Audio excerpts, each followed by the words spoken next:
be for us, the children of today, to make the world of tomorrow a better and happier place.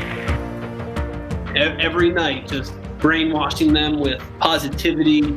You know, I got like a list of like great like positive affirmations to like tell your kids. Like, I love spending time with you. I love the way your mind works. Makes me so happy when you work hard. Makes me so happy when you try your best. Welcome to episode 5 of the FounderDad podcast. Today I'm joined by my good friend Dave Bucco, who's a high school wrestling coach, English teacher, loyal husband, and father of 3. Dave takes us through how he met his wife, how they made a conscious decision to have 2 children, one after the other, his family values, things that he's trying to instill into his children, how technology is affecting kids, the future of technology, and most importantly, how he instills a sense of confidence, love, and courage into his children day to day. We hope you enjoy. All right, so to start the formalities, I am joined with my dear friend Dave Bucco, who's joining us from where? Jersey? New Jersey. Dirty Jersey. Central, northern, or southern? Where are you at now? North Jersey. North Jersey. And we are in the middle of, we just finished quarantine, and now we're in the middle of the riots, right? We are. Crazy times. Is there anything going on in Jersey, or no? Is everything like calm? I mean, around me, it's pretty calm, but I'm also 25 minutes across the bridge. Mm-hmm. But are things like, is it still locked down, or is it already, like, what are the rules now? Can you go outside? No, still basically locked down for the most part, but things are opening back up in a couple of weeks. Phase 2 is starting in like 2 weeks. So like barbershops are going to be open. They said gyms to follow, like non-essential businesses, outdoor dining. So hopefully it goes okay. Well, cool, man. Well, look, I guess the reason why we're talking is because we went to college together. We were good friends. We wrestled. And I want to talk to you because, I mean, look, man, you're a teacher, you're a parent. Kind of the goal of the show is to feature and talk to people that are managing, life as parents, as entrepreneurs, as teachers, as writers, as artists, as coaches. You're a friend, and I figured why not pick your brain? Because, I mean, listen, we're all going through it. You have, 3 kids, right? Just 3 kids under 5 in a quarantine. So there you go. So, I mean, start by giving a little bit of background on, what you were doing after college, how you decided what to do as a career. And then, I'd be curious how you met Lauren, and kind of we'll go into when you had your first kid. So I was an English major at Trinity College, kind of more so because I was thinking about going to law school, after a BA in English, kind of got you used to the reading and writing component. And one day, senior year, during wrestling season, got an email saying, hey, there's, English, bio, Latin, teaching positions at the prep school, coaching wrestling, some other sports. And you remember Ralph Fideli, he was a freshman on our team when we were seniors. Yep. And, Ralph always used to wear Trinity Pauling gear in practice, and that was the school. I went to practice. I was like, Ralph, tell me about Trinity Pauling. What's going on with this prep school? And Ralph filled me in, and it was like an hour and 10 minutes from my home. And I thought, maybe I want to do a year teaching English, coaching wrestling before law school. And now I'm just finishing my 15th year teaching high school English and coaching wrestling. 15 years later, here I am. Oh yeah, the fact that 15 years went by as like a friggin' millisecond is, I think, a separate conversation. But that's insane, man. I can't believe we graduated college 15 years ago, man. That's crazy.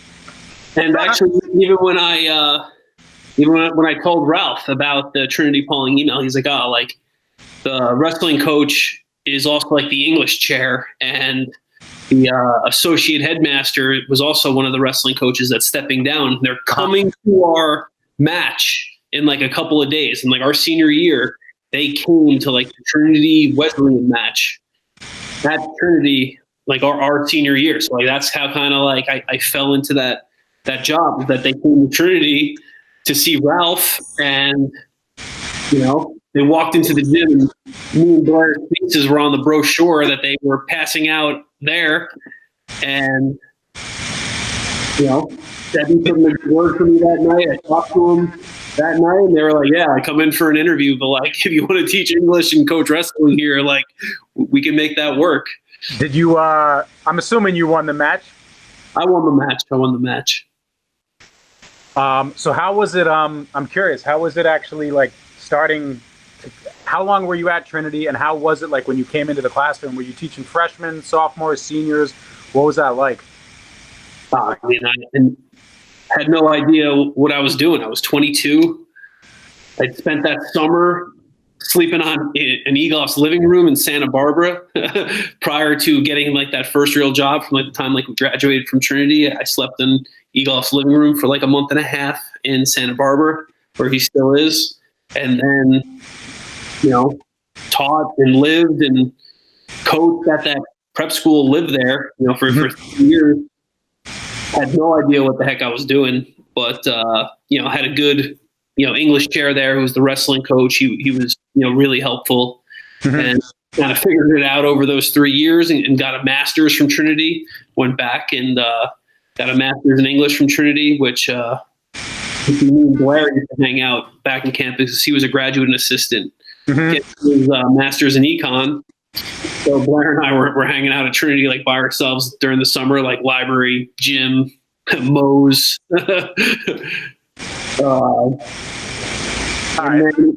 And then I went alternate route. Then I went and got my master's, and then I went alternate route because I didn't go to college to be like a public school teacher, and like that's all that stuff. And then landed at the job that I'm currently at, which is Pat Hills. It was one of the best programs in like New Jersey wrestling history back in the 70s and even 80s. And then fell on some hard times, but we've been there 12 years now, and we've kind of gotten it back. Maybe not as great as their heyday years, but we're a tough small school program currently. Oh man, I mean, I think you're what's the word? You're being modest. I mean, you've done a hell of a job there. I've been following everything that you've been posting. You guys have had some crazy matches. You guys won. I don't want to say region, district, but I know you guys have been doing quite well, and you guys have not only a winning record, but I mean, you had somebody that won nationals, right? You had somebody that went on to win right? Yeah, we had a kid that came out as a freshman in high school with didn't have rec experience, and then placed in the state his senior year. The kid was a freak, and then went to Ithaca College, where great program over there, and then he ended up winning nationals as a sophomore, and took a fourth as a junior, and then he was going back there as a senior for one more run before COVID canceled everything. Question: what's it like wrestling on a team, right? When me and you wrestle together, when you're wrestling for yourself and you're kind of you're wrestling for your team as well, and kind of that the joys and the pains of winning versus coaching kids and actually be doing it as a coach. How do they compare? Coaching is so much more exhausting. It's listen, it's definitely easier to be a coach in terms of not having to make the weight and go out there and actually wrestle and perform and go through those 6 minutes and more. Definitely remembered back in the day, even in college, just being miserable on those bus rides, and Alfred and Sebi, they're laughing 6 a.m. drinking their coffees. And I'm like, you bastards! I am freaking dying back here, and you guys are having a grand old time. Yep. So there is still a sense of that it's not as hard as the suffering that you kind of have to do during the season. You want to be a good wrestler, you have to suffer a little bit, whether that's the workout, the weight, the sacrifices. But you know, But now you're responsible for kids. Yeah, I mean, you just have to worry about yourself as an athlete, you know. So yeah, it's hard, and you know, a little bit more anxiety and making the weight, which was tough. But you know, you're just solely worried about you. You know, as a high school coach, you know, we're picking evens and odds, and you know, bumping up, sucking guys down, trying to do some match strategy to squeak out some bonus points. So like, there's a whole other, you know, chess part of wrestling when. You know, when you're a wrestler, you're really just playing checkers. You're just, you know, worrying about yourself. But when you're the head coach of a program, like, you got to be playing a little chess during the grind of the season. Well, plus you also have to manage and be aware of like different personalities and different kids, and you probably see kids coming in as like freshmen, seeing them grow to seniors. You know, you establish relationships with them. You know how they're doing in school. Like, I mean, that's probably not also easy because you have to manage, you know, different personalities, and you probably care about the kids as well, right? I mean, right?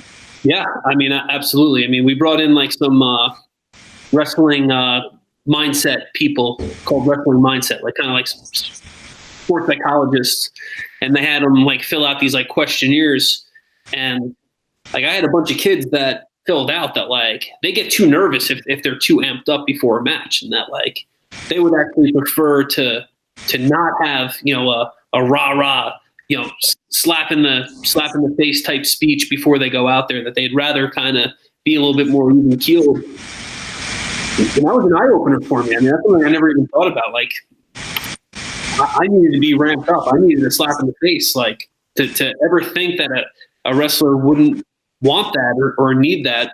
I mean, that was that's good to know. You know, everyone's different. How did you meet the woman that ended up being, well, Lauren, the lucky lady that ended up being your wife, who I know as well, who I think you're damn lucky that you got her as a lady. But did you guys meet when you just got there, or how did that come about? Yeah, so you know, we met our first year at Pascack Hills. I was, you know, probably 25. She was probably like 22. This was you know. This was like my second job. It was right after the prep school, Trinity Pauling. And, you know, I got my master's and got certified, and then, you know, I was an assistant at Trinity Pauling, and now I got to become the head coach. And, you know, public school job, more money was a good opportunity for me. And we met that first year, and 2 years later, you know, we were dating, and then a year after that, we were engaged. You know, so we moved kind of quick once we kind of committed. It was, you know, all in for the most part. Okay, and then you had a kid. How long after you guys got married? Like, was it like a year later? You know, pretty quick. So I guess first question regarding like being a father is like, you know, when, I mean, you obviously made a conscious decision to have a kid, but like, you know, she's getting pregnant, you know, her stomach's, you know the kid is coming. Were you nervous? What did you do to prep? Kind of like, how did you kind of get yourself in the mindset? Were you worried about anything, or was it just like how did you approach that time, like when you're waiting?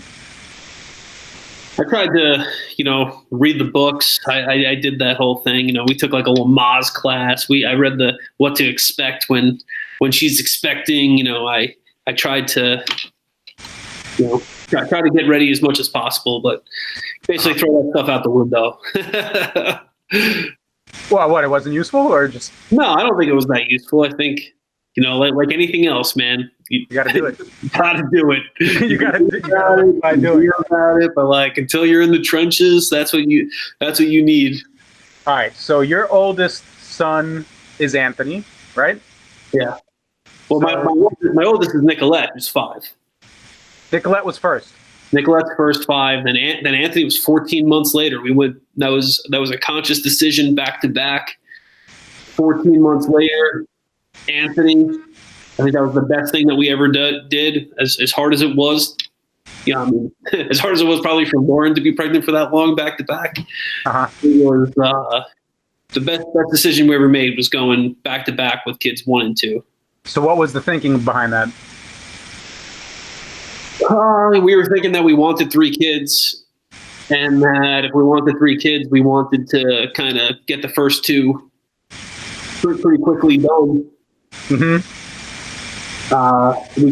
kind of lucked out in the fact of, you know, getting to see them explore life together is awesome. Like, of course. And that's something I didn't have. You know, my sister was 8 years older than me. My brother was 6 years older than me. So like, they probably had that dynamic of being, you know, a little over 2 years apart and going through life together. But like, Nicolette and Anthony just like explore life together, and I just love to watch it. It's freaking fantastic. So Nicolette was born. You know, people talk about like, oh, when I had a kid, my life changed. I realized all this stuff. I mean, for me, you know, I think it's gradual. Like, it's not like, I mean, when I held my kid the first time, I was just like, you know, wow, this thing is like alive. I don't want to like drop it. You know what I mean? Like, you start my case, like the attachment and the understanding that this is your kid happens over time, right? Because you get used to them and you look at them and you realize it. What went through your head? How was that kind of first 6 months, first year? Like, did you have any like aha moments when you were like, wow, like, you know, this is different? Or, I mean, it's funny that you should say not wanting to drop them, because the you know, when Lauren got a C-section, she got cut open. She was getting stitched back up, and I had Nicolette in my arms in like the waiting room, not the waiting room, but the recovery room, I guess, waiting for Lauren to get there. And it takes a little longer because, you know, she's getting stitched up, and like, I'm holding this baby by myself in this room, and I'm just like, Jesus Christ, like, this thing's gonna slip off my lap. Like somebody needs to come in here and take this kid. I was like slouched down in my seat. You know, I was not comfortable. When was the first time that like you realized like, wow, I'm a dad? You know what I mean? Like, this is actually like, I'm a parent. You know what I mean? I mean, those first couple of nights in the hospital, you're just so shell shocked. You know, you're sleeping there, you're getting woken up all throughout the hours of the night. But probably when I got home, probably when we got back, we were living in a condo then. We got back to the condo, and it's just like Lauren, myself, Nicolette. She's in like the little Mama-roo that we're just like staring at her, just like, wow, like, this is on. Like, now there's three.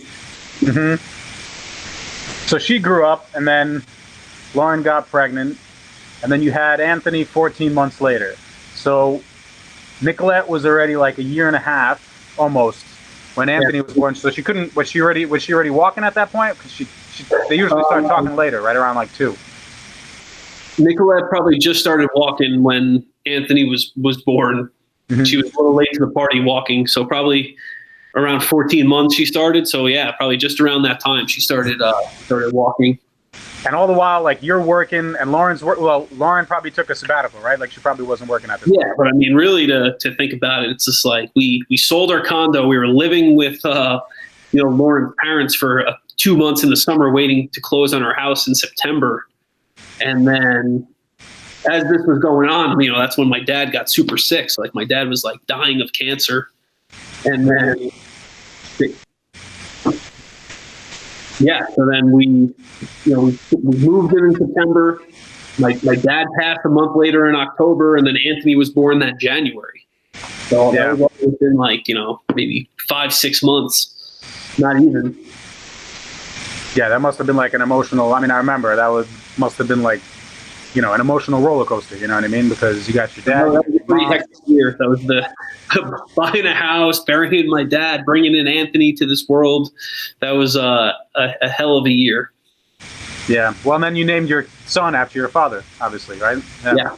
And as I said before, I think maybe to you that at least we were able to tell him, you know, like before, like my dad had passed, like he knew that baby in Lauren's stomach was going to be named after him. Yeah. And I mean, like, you know, how was that like with your dad, like saying goodbye, especially, I mean, because it didn't happen, you know, some people lose people overnight and you don't get a chance to like say goodbye. You know what I mean? You don't get a chance to kind of say all the things that you want to say. Did you guys have a chance to do that? Like, how was that entire process? Probably, you know, not as. I was still a little naive there. I really thought that he was going to live a little longer, and then, you know, those last couple of weeks, it happened pretty quick. But yeah, you know, we definitely had some heart to hearts, but, you know, definitely would like to, you know, maybe have done more, but definitely better than most. So, you know, transitioning to like what we want to pass down to our kids, you know what we're working on, obviously. And actually, what's interesting is like, yeah, when we first even started talking about this, I remember your dad dying, and you're like, man, I wish that something had existed where like I can actually like record him or keep track of him to share with Anthony or like share with your kids as they get older, so for them to know like, you know, who their grandparent was. So do you have like journals from him? I mean, you obviously have a lot of photos and you have a lot of videos because like, he was around, but I really don't. I no journals. I've got photos. I don't have that many videos of him at all, which is crazy. Mm-hmm. And yeah, that's when, you know, really thinking step back with generation transfer, thinking that my dad had ever completed one of those, and how lucky I would have been to be able to, you know, show my kids this. Yeah. But I mean, there's still things. I mean, look, as a dad, I'm sure he's still instilled a lot of things into you that you can obviously pass down to your kids. And your kids, I mean, like, you know, I think they're at that age when you could already start talking to them about like life stuff, but at the same time, they are still young. You know, and that's the kind of challenge that I always think about is like, all right, you know, there are certain things that I want to be able to like instill in him. And the question is like, when do you start, you know? So, I mean, your kids are older enough. I mean, what, Nicolette is 5 or 6 now, or how? 5.5. Damn. So, I mean, like, have you and Lauren like made a conscious decision, like, how are we going to raise our kids? Like, how do you deal with conflicts? Like, have there been, you know, what have been the challenges that you guys have faced? Because I mean, obviously you're dealing with 2 kids at the same time. They fight, you know, they could, you know, not share toys and things like that. They can hit each other. You know, what are the challenges and kind of what are the decisions that you guys made, if any, to kind of be like, all right, this is how we want to raise our kids. And then to follow up on that, like, how often do they see your mom, her grandparents? Like, how do you guys like build the actual like family, you know? I mean, we've talked, you know, both of us, you know, went through like CCD and like, you know, got, you know, baptized, you know, confirmed, communion, confirmed, that whole thing. And, you know, I'm not here to talk about the Catholic Church, you know, the Catholic Church taking a beating, you know, these last couple of years. And even when we did like Christina and like that whole thing, which is just like a class you have to take and before you get married, like in a church, like it was so antiquated.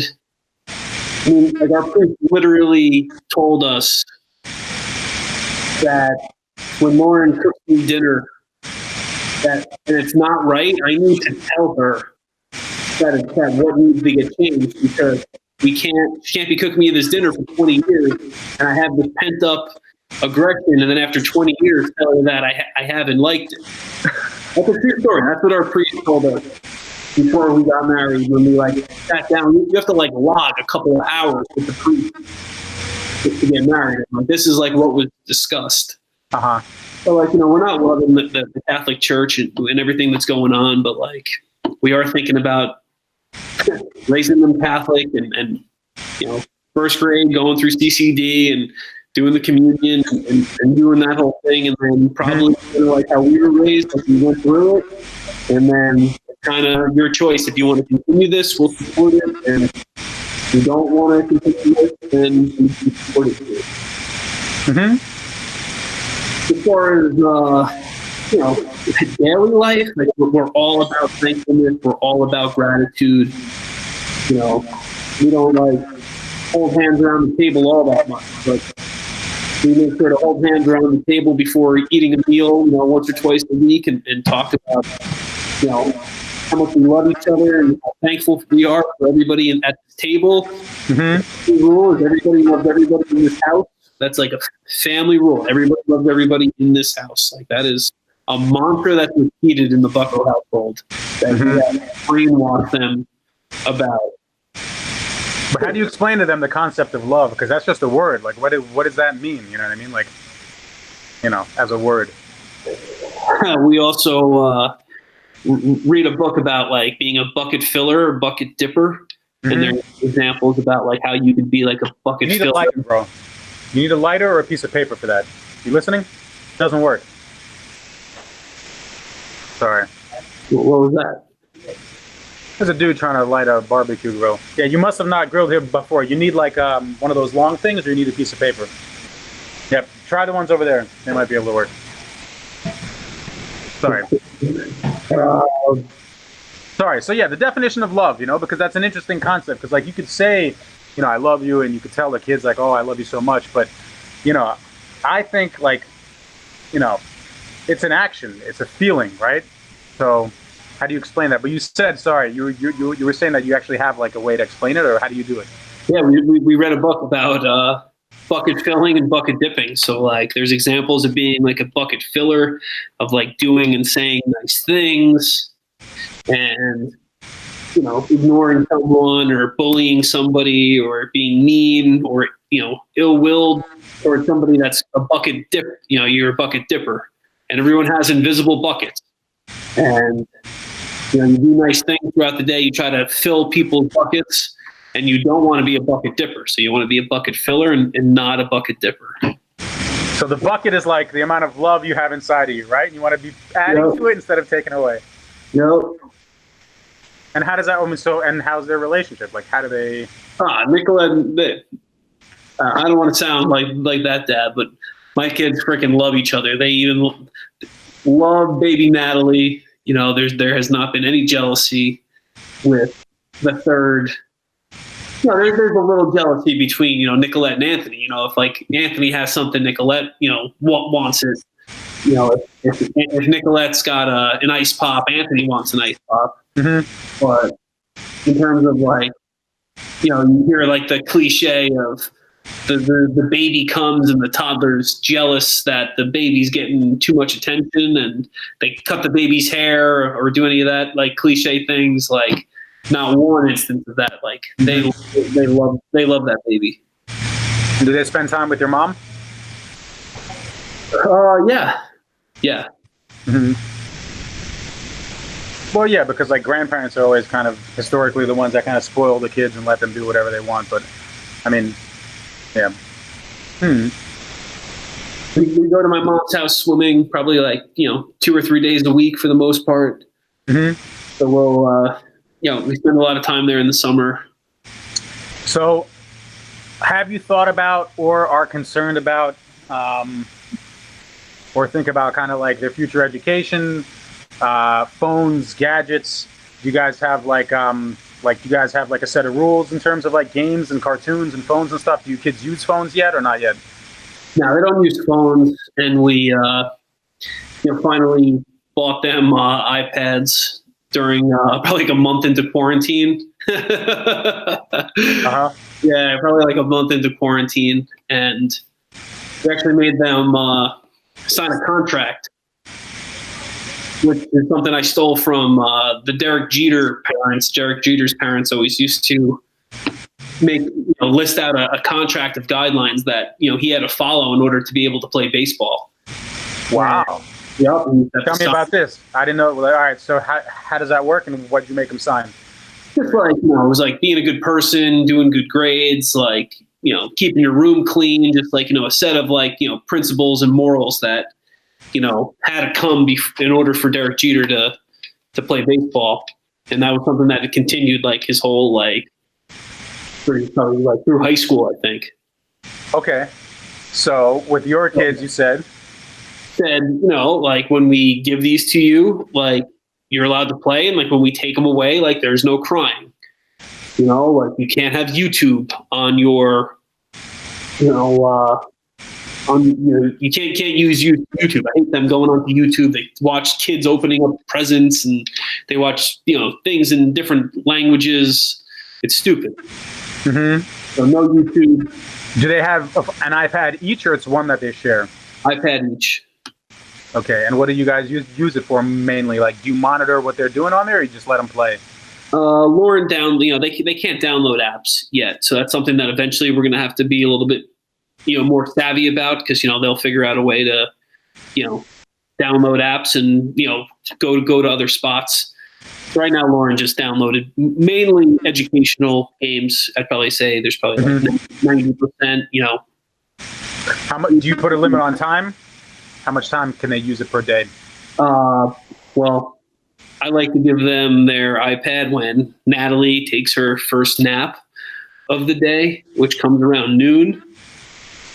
So, that's like a little bit of a break time. Oh, so they're just quiet. Yeah, that's like kind of like the quiet time when Natalie, so like Anthony will sometimes be like, hey, like I think Natalie needs to go take a nap. I'm like, I know you're doing that. Like, I know you associate when Natalie goes to nap, like we give you iPads. So, we're also working, man.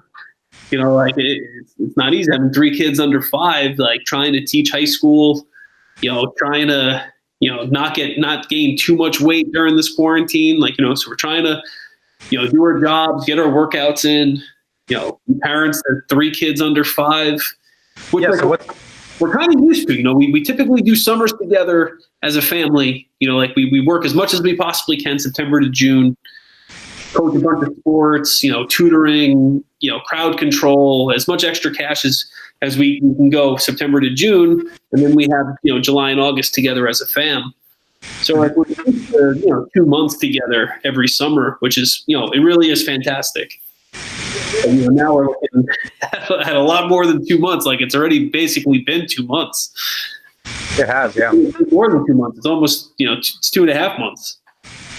So I mean, yeah, because you guys have to teach still during the day. You have to manage 3 kids. So what's the life hack? How do you do it? I mean, it's virtually impossible. I mean, luckily for me, I have a couple of film classes that I've been doing a little bit more project based than like lecturing every day. Like I want them to. We only really get 30 minutes a day of class. I can't really give them more than 30 minutes a day of work. So by me like assigning a movie, like a little bit more like, hey, like I want you to read this about this movie. Here's the movie that you're watching, and like write these like 2 paragraphs and submit. Mm-hmm. So that's been helping me out a little bit. That it's not as much of a workload as like my other 3 English classes. One is a really special ed focused freshman class, and they're struggling, man. Like they are struggling, like telling a 14-year-old with a couple IEPs, a couple learning disabilities, switch to virtual learning, and you have to do this through like emails and Zoom conferencing, and that's stuff. We assume that 14-year-olds know how to do this stuff, but like not every 14-year-old's like that tech savvy. Yep. So like they're struggling. So like that stinks to be able to see. Yeah, there's nothing. We shouldn't get off on a tangent, but I mean, there's nothing. I don't think there's anything good about everything that's going on with the quarantine and everything like that. It's definitely not good. Kids haven't even been able to fucking graduate high school. I mean, it's a complete mess. It's a complete mess. Hopefully everything gets back to normal ASAP, you know what I mean? But yeah, I mean, yeah. So getting back to your kids and technology and apps, are you concerned at all about like getting on like TikTok or Snapchat and all that crap? Like, not absolutely, really? Man. I mean, not you throw a dart at a dartboard and pick. Why I'm concerned with it. Being in high school, girls sending inappropriate stuff that gets saved and circulated. That's like a nightmare. Teenagers focusing on, celebrities who have one brain cell in their head and like thinks that these are like the people to follow, and that, they're what they think is all high and mighty. Not being able to tell the difference between how fake social media really is compared to, reality. Mm-hmm. Well, you probably see it. On and on. I mean, yeah, you probably see it because you're surrounded by, you're in high school. So you see, you probably just see literally people when they're not in class, just stuck to their phones and just looking at their phones nonstop, right? Yeah, it's bad.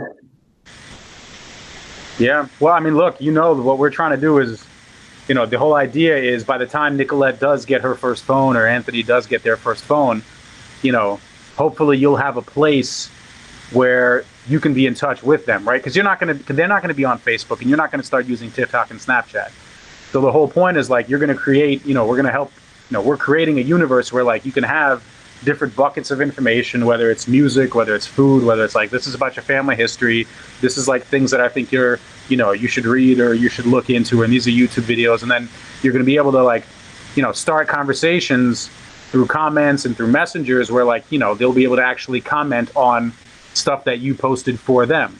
Right. And that's the whole idea is, we have apps and platforms and resources for every relationship that we make, except for the relationship that we have with our kids. So ideally, if we do everything right, and we're doing it, you'll have a place to actually maintain that relationship and have some sort of like dialogue and have a place for you and your kids to connect. You know what I mean? Instead of them looking at, like you said, influencers and God knows what, God knows where.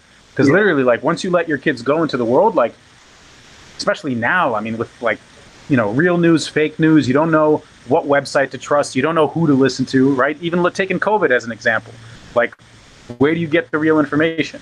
So, I think having something like, all right, this is a trusted place where that, or they know that, all right, like, this is the info that I'm getting from dad, because they can go away to high school, they can go away to college. Like, we're not going to, once your kids grows up, this, from your own experience, like, we don't actually spend that much more time, like, at home with our kids. Sorry, at home with our parents, right? Yeah, you can call them up, you can talk to them on WhatsApp, but, the older you get, the less time you spend. So, I don't know, Christian McCaffrey, I mean, obviously his father was a Pro Bowl wide receiver, and his mother was like some genetic freak, and his grandparents were like Olympians. So like he has like the best DNA like ever for like sports. But all throughout growing up, all the McCaffrey kids had to put their phones, their laptops on the counter before going to their rooms at night. Like, they were not permitted to bring their cell phones into their bedroom, late at night. They weren't permitted to have their laptops in their bedroom, late at night, like, which is definitely something. I mean, I feel like a hypocrite that like I'm laying in bed on my cell phone, and I wouldn't allow my kids to do that, but my kids are going to get in a lot more trouble having that than I will.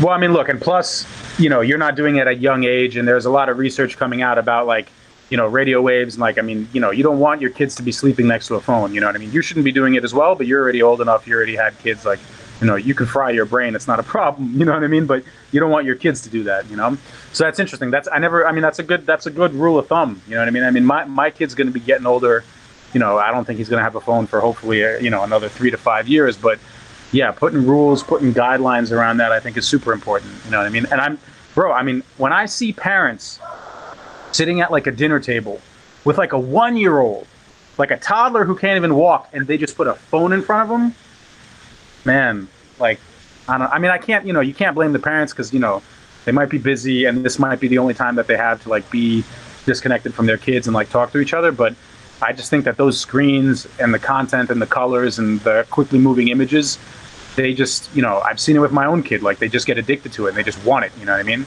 When, in my opinion, I think kids up until, we should never stop being this way, but I mean, their job is to just like go out and physically explore the world, like run around, break shit, climb on trees, like solve puzzles, build Legos, like interact with the actual physical world, not just looking at a screen. Plus, I mean, this, like, there's a different part of your brain that turns on when you're just looking at something passively, or when you're actually reading, writing, or like doing things with your fingers mechanically, Yeah, I can see with my son already, man, that like Nicolette, when it's iPad time, she isn't addicted to the iPad. Like, she could go several days without using her iPad and like not care, and she'll go and explore other things. But like, my son is like, it's like Pavlov's dog. Like, Natalie goes up for the nap, and like, he's like, oh, I cannot wait to get this iPad. And it's like not great to see. Mm-hmm. He's also not in preschool anymore with COVID shutting down at his preschool. So it's like, I worked with his letters a couple nights ago, and he did better with his letters a couple nights ago than ever before. And it was like, Anthony, like, how do you know all this? And he was like, oh, like, I did this yesterday on the iPad. Like, it was like a dinosaur letter game. So there are some benefits, That's the thing. It's like a double-edged sword. But I also don't love the fact that like he is salivating when Natalie goes up for her 12 o'clock nap and he knows he's getting that iPad. I mean, his tail is wagging. He's ready to go. So like, I don't love that. So what does one do? Yeah. I mean, I'd like to say that if I wasn't working, that I, maybe wouldn't give him the iPad, but I mean, I probably still would, man. I mean, it's freaking, you need a little time to decompress throughout the day. And when your 1-year-old's napping and you could put a screen or something, a movie on TV for 90 minutes and like actually get 90 minutes to, get a run in or clean out the garage or mow the lawn, like 2020, man, like, it's not as simple as it was. Yeah, man. But what's interesting is like our parents, they managed, like our grandparents managed, and they probably had it more tougher than we do. You know what I mean? Which is a paradox, because like people have been doing this for millennia, right? And they've been doing it in tougher conditions than we're living in now. So it's always, and I'm not saying it's not easy, because it's not. But it's just interesting, right? Because, I mean, fuck parenting, right? I mean, yeah. Yeah. What about like this? Put that on a t-shirt for Lena. Fuck parenting. Yeah, that's gonna be our new tagline. Fuck, parenting. Yeah. Yeah.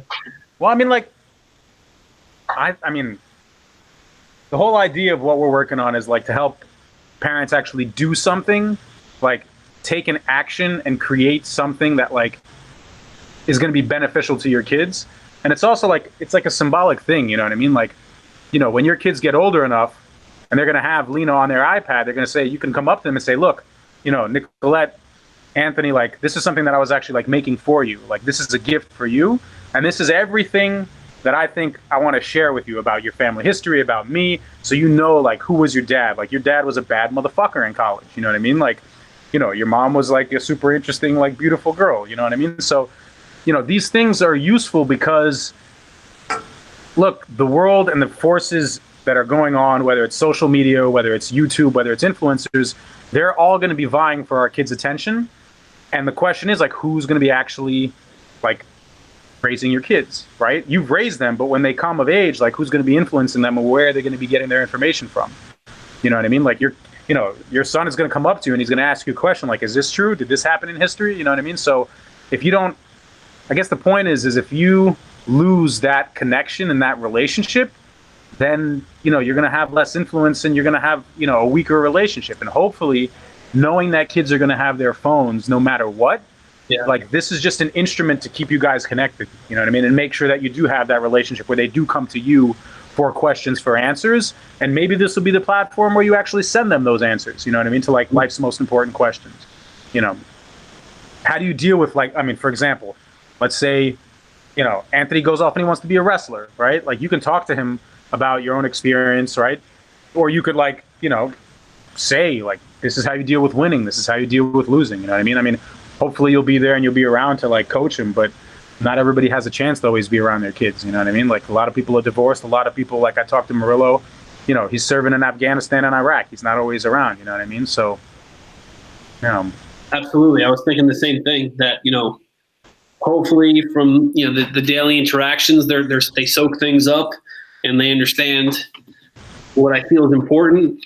But especially if, we happen to be apart, and I'm kind of just like fast forwarding into, middle school and high school area. Like, yeah, you're goddamn right. I want to be able to send my kids a video message or, type something out and make sure that it gets to them and that they actually read it and like absorb it. So let's say, I'm curious, let's say you had the ability to now like move forward in time, right? Through like a time capsule or a time machine, and like send a message to like Anthony when he turns 18 or Nicolette, right? Like, how cool would that be? Because if you think about the thoughts that you have in your mind now, by the time he turns 18, you're going to be a different person. You might not even be thinking about the same stuff that you're thinking about now. Right. So, it's a good thing to think like, all right, like, what is it that I actually, like, what am I thinking about? What do I want to share? What do I think is important so I don't forget, Because, I mean, look, we have so many thoughts that come into our mind. There's so much information. We're overloaded with information. And you'll forget. You're not going to be the same dude in 10 years when they're 18, right? So we're getting there. We'll figure it out. But I think, the things that you're talking about, the things that, I think every single parent not every single parent, but parents are concerned about this stuff. You know what I mean? I literally have parents coming up to me saying, I'm trying to teach my daughter about like how to work and how to make money and like how to make a career. And she's saying, well, Kim Kardashian has like 100 million followers and she's a billionaire. Like, why are you talking to me about how to have a career? Really?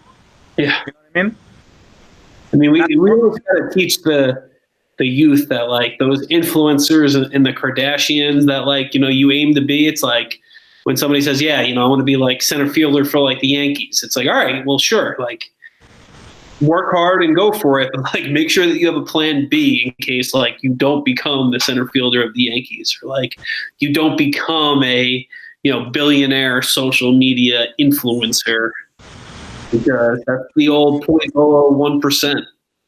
Yeah, and plus, who said that those platforms are even going to be around? Maybe there's going to be a peak where people realize like, I'm not going to be paying money for somebody on social media to advertise shampoo, because they understand that people don't believe people anymore because they do everything for money. You know what I mean? Like, there's already a lot of credibility being lost by like influencers and bloggers. Yeah, so yeah, man, the world is changing. There has to be something that you can fall back on. Hopefully what we're working on is going to be that thing, like, honestly. So yeah, I believe it, man. This could be it. yeah, it should be. But yeah, fuck parenting. Parenting. All right, so here's a question for you. Knowing what you know now about like being a dad and being a parent, like, is there anything that you would go back and tell your kind of, Dave 6 years ago when he was holding Nicolette for the first time, like lessons learned that you would, give advice to your younger self about this whole experience?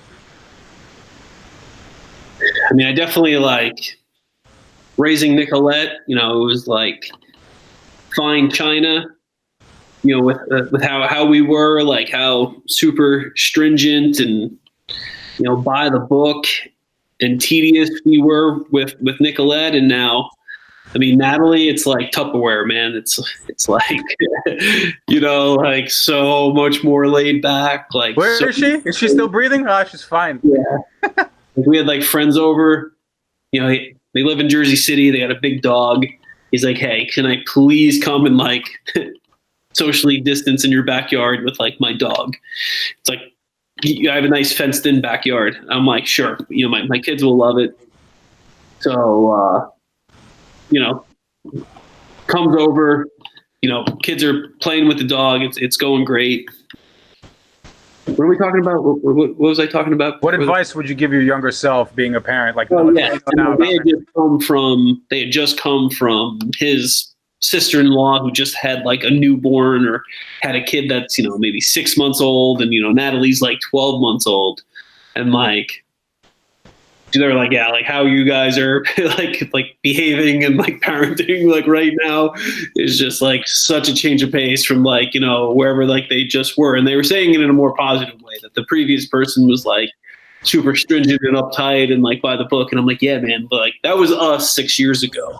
Like that was very easily us 6 years ago with how we acted raising Nicolette compared to like, I couldn't even like find where Natalie was. Natalie was like inside like a little playhouse, like in my backyard. I'm like, where the heck is Natalie? Like she couldn't have escaped. I like, I like lost her for like 15 seconds before I was like, yeah, she went inside this little house. Well, it's the unknown. When you're doing it for the first time, it's, you don't know what it's going to be. Once you've done it 1, 2, now already 3 times, you're less concerned because you know what to be worried about, what to not be worried about, Babies cry, man, feed them and change them. It's like 80-90% of any time a baby's crying, you got to feed it or change it.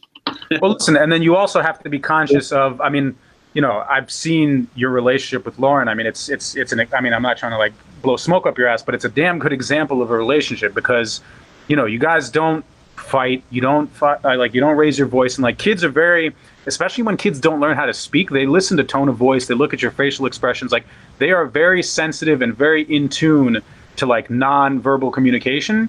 Mm-hmm. And like, it's important to like really like be aware of the relationship that you have with your wife around your kids, because they also see that as a model, right? Like Nicolette's going to see the way that you are with, your wife, and Anthony's going to be the same thing. And they're going to be like, all right, this is how parents ideally like should be interacting. You know what I mean? Right. And I think you guys have done, I don't know if it was conscious or not. Every relationship is different, but whatever decision you guys made, in terms of like how you guys communicate in front of the kids, I mean, you guys did a hell of a job. You know what I mean? And that's important. It is. And we sometimes we want to kill each other, but 99.5% of the time, we don't. Like people are talking about like, oh, this quarantine's like, weighing on us, it's wearing on us. Divorce rates are high.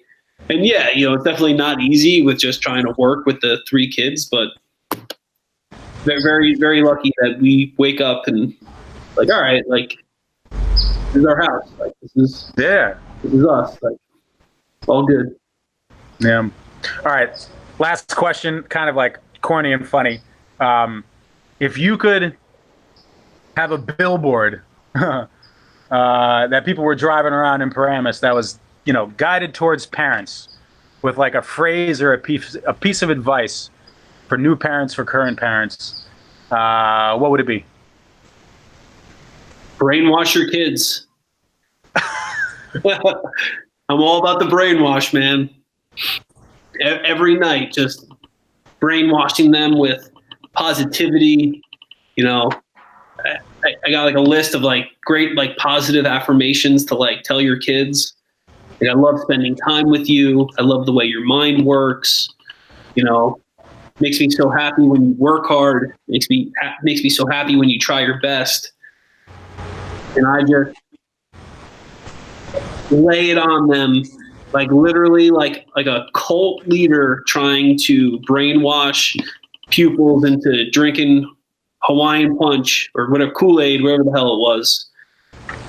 I try to manifest positive affirmations in my kids' brains all day long. Every opportunity, man. I love spending time with you. I love the way your mind works. I love spending time with you. How lucky are we? And I mean, wrestling is the best sport in the world. That's seriously part of the brainwash. Like wrestling is the best sport in the world. Like, so, all right. So these affirmations, what do you think they give your kids? Why are you giving it to them? Why do you think that's important? Confidence, man. I want them to just be confident and to try their best, and to work hard, to try their best, and to be confident. I want them to go into this world humble but confident. Humble, confident, not afraid, believing in themselves, believing that they're worth it, believing that they're loved, right? Yeah. I mean, right? I mean, even I even saw this before. Gary Vee shares a little, wisdom about like, kids and just like loading them up with positivity and confidence. But I'm like really trying to brainwash them into positivity and, and love. Well, you can call it brainwashing, or you can calling it just instilling a sense of self-confidence. Self-confidence, confidence to go out into the world, belief in yourself. If you fall, get back up. It's okay. You know what I mean? Like life is mostly made up of failures, right? Mm-hmm. Like you're going to fail most of the time and that's how you learn, but that's okay. You know what I mean? Because it's not about the failure or it's not about the success. It's about the progress, right? Absolutely. Our lives are not linear. What we remember is not defined by time, but by experience. We remember the emotions and people surrounding specific moments and live time as one continuous day that is the experience of our lives. One of the most important, meaningful, and challenging experiences we face is being and becoming parents. These are conversations about moments in our lives, what they have taught us, and the questions we all face about how to live in the world.